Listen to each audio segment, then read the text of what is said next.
Good morning. Today we are going to learn one very useful kriya. It's called the Kunjal Kriya.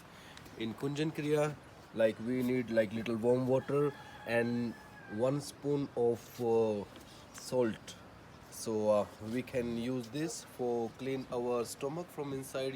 After eat food, our stomach is not clean, so we can clean our stomach with drink of water. You can sit in normal position like this and just take the water in front of you and just drink it first.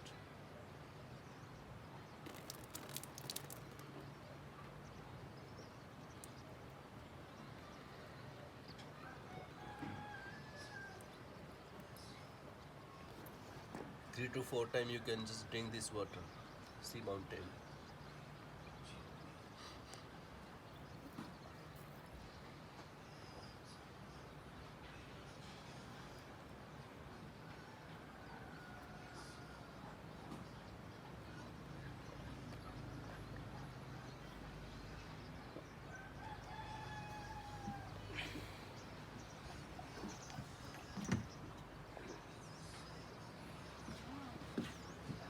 After drink this water, you can sit here, stand here, put your one hand on your stomach, another you can take 2 fingers and put 2 fingers in your mouth, and water should be come out from your mouth.